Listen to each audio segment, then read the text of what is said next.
So the date that I came back to recovery with what I believe was a pretty serious mindset about recovery and about God, like I said, was March 7th, 2009. That was still a very scary moment because I knew I was doing good. I was going to church, I was going to recovery, so I kind of settled into a place of about 4 nights a week, and then the other 3 nights hanging out with somebody that I had made friends with, whether it's going out to dinner. So I kept really busy, and I use this expression a lot in recovery. I was cautiously optimistic.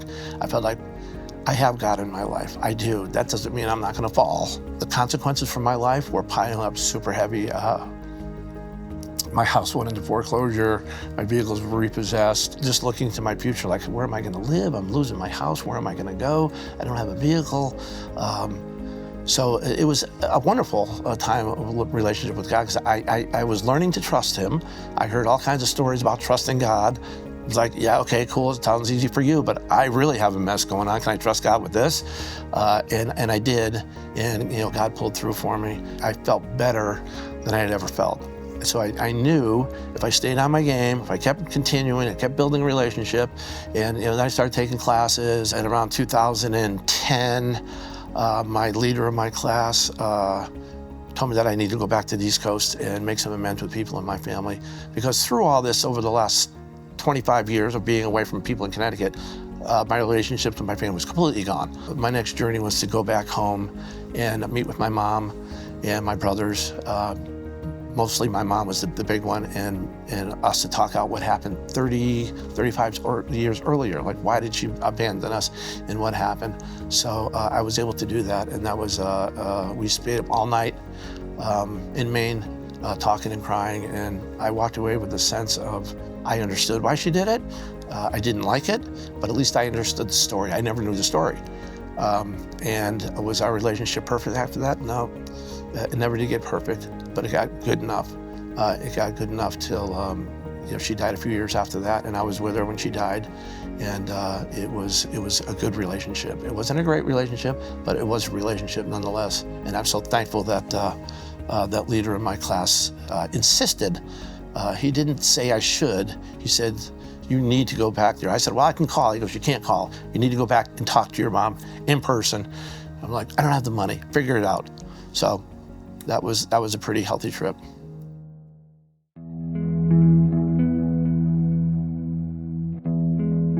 I met my wife, Denise. We met at Real Life Ministries in recovery. She was a leader. She had come up to me and asked me to do a lesson because I was around for a little while at that time. So we started having some conversations. I was kind of eyeballing her a little bit before that.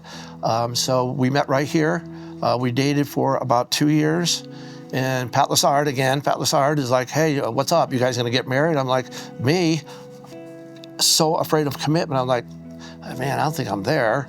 She's awesome. I think I love her, or I do love her. But I said, Pat, I don't think I'm there. He said, we'll have this conversation again. My relationship with Denise was slow. We became friends, we dated. It was super slow. And it was challenging because I had all this baggage from, I don't trust women. I talked about that before. I'm afraid of commitment. I'm petrified of commitment. Denise had two previous marriages that didn't end well. So we're both in our 50s with tons of stuff. And Denise, at one point, she said, you know what? We decided to get married. Pat Lassard married us at the Coeur d'Alene campus, December 12th, 2012. And my wife said, if Jesus is not in the middle of this relationship, we are never going to make it. And I said, that's absolutely it. And that is one of the wisest things she's ever said. And to this day, if we take Jesus and go, boop, don't need you, boop, we don't connect well. So we pray together every single day. Every single morning we pray together, whether we want to or not. And she's just a driving force behind me. Like, I am so lucky and so blessed that God put her in my life. And we know that we're in it for the long run. We will always be married. Pat Lassard was a recovery pastor who is still my best friend to this day. He invited me to help at the Coeur d'Alene campus. So I said, okay, well, we went over and checked it out, and we drove by it, and I called Pat up. I go, dude, I don't want to, that place doesn't look very fun. Like, it looks like an old broken down church. He's like, did you go inside? I said, no, I haven't been inside of it yet. He said, go downstairs and check out the basement. So I went back and reluctantly, And I went down in the basement and it was dark and dingy and old paneling. I go like, wow, this is cool. Like I can relate to this place. This looks like a basement that I used to live in. So I called up Pat, I go, still, I like it, but I just have this routine. You know, I'm strong at the Post Falls campus. Like, I love you, dude, but I just don't want to do it. And then I told my wife a couple days later, I said, man, like God won't leave me alone. I go, I think he wants us to go to the Coeur d'Alene campus. And my wife, who was absolutely amazing, said, if God's calling us to the Coeur d'Alene campus, call Pat, we're going to the Coeur d'Alene campus. So I called up Pat, said, okay, you win, dude, we're coming over. We had a small recovery team going of about 7 people, which were all leaders. And that just built on, you know, from 7 people to 20 people. And then at some point in 2015, Pat Lessard wanted to transition out of recovery and become associate pastor. And they asked me to come on staff part-time as a recovery pastor. And I'm like, no. I was like, why would I want to do that? Like, I have a drywall company going on. And it was the same story again. I said, listen, let me pray about it. So I went home like, oh man, this stinks. I called him up. I said, okay, man, God wants me to come over. I'm coming over. So I had to, basically, I didn't really give up my drywall company, but I backed it down to almost nothing. It's just a very small company. And so I got on staff with Real Life 29 hours a week with, you know, some different ideas and all excited, but super, super amazingly out of my comfort zone. You know, I'm hanging around with all these people that, you know, grew up with the Bible and Christians for 30 years, and I just wasn't one of those people. I was a Harley Davidson driving drywall guy, alcoholic drug addict that didn't know what I was doing, and I really did. Pat Lessard groomed me. I wouldn't be here today if it wasn't for Pat Lessard. Craig Miles too. They walked me through every step. They were with me to help me work through all those monstrous bills that I had. I started that process with those guys, meeting them in the office and telling them, man, I am in big trouble. And they told me what to do, and they helped me, and they guided me, and they worked through me. So that a community within the church, like, there is no way I would have made it through that debt clearing process if it wasn't for those guys, and they were patient with me. So it was. So in 2015, I officially came on staff, and then 2018, same question again. Pat Lessard, Craig Miles was transitioning out. Pat was going to be the main pastor, and they asked me to come on full time, and I went through the same. I hate to sound repetitive. I didn't want to do it, but I did.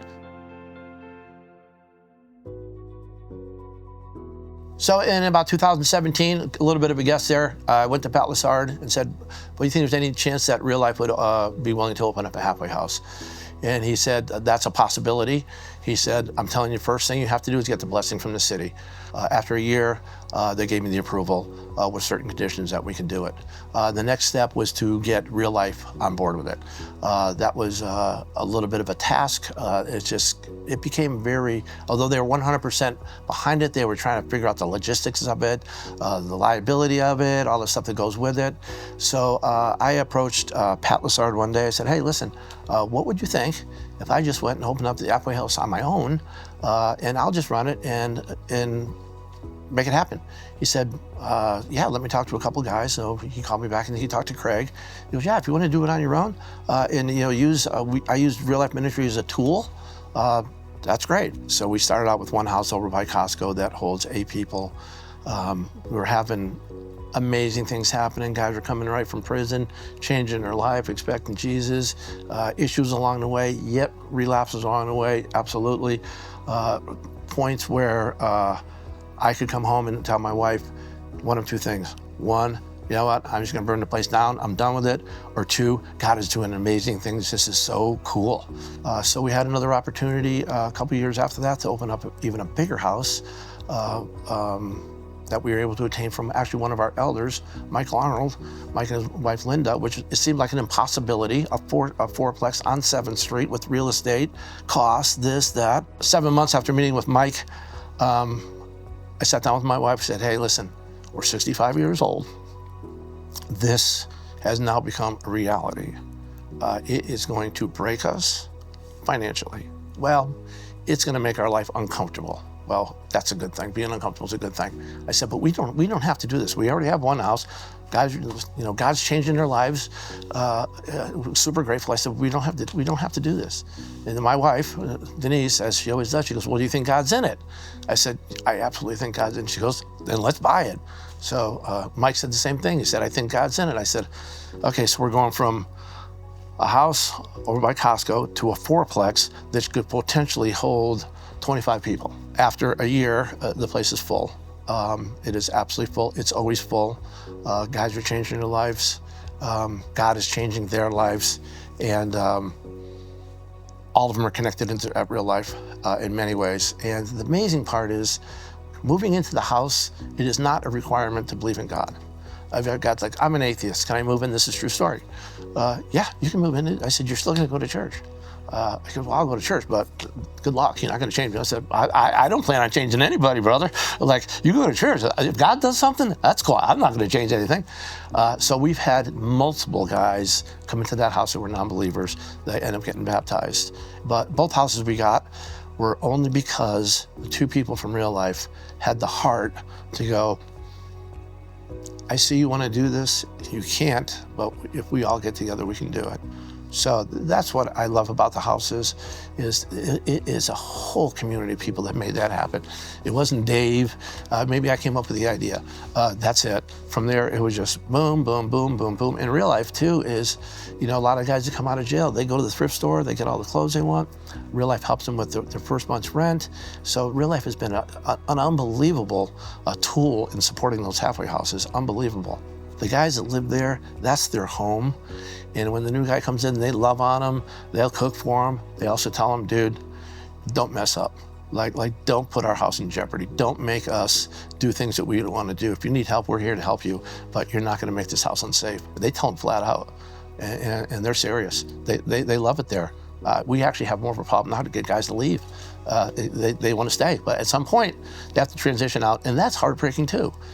Seeing a person go from a non-believer in prison to a year later, they've got a community built up all over the place, but it's time for them to spread their wings. We're losing a few guys this summer, which is awesome, but it's also, like, I almost can't even think about it, so heartbreaking.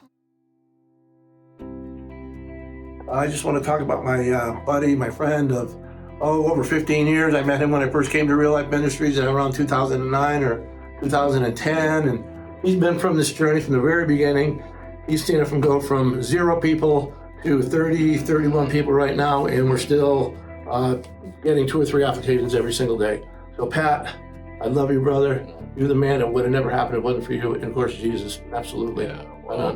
Well, it was a privilege to be able to watch the dream unfold, really, that dream and that vision, and then the perseverance it took to carry that idea to fruition, and then to watch it just materialize, person after person, and just come together. I mean, it was countless hours of investment over the years.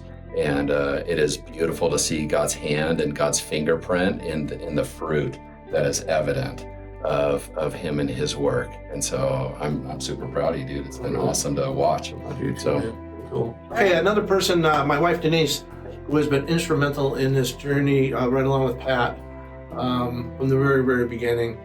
She is the person behind the scenes that deals with the hospitals, the prisons, the jails, the POs, parole officers, the financing, intake forms, applications, and I don't think that people really realize how much Denise does for this whole program. There's no way I could do it without Denise, and she always makes me look good, and even when I don't deserve it. So thank you, Denise. You are my rock. Oh, that's really sweet. Thank you. And the reason I do it, my motivation, besides wanting to make you look good, is just responding to what God has done in my life.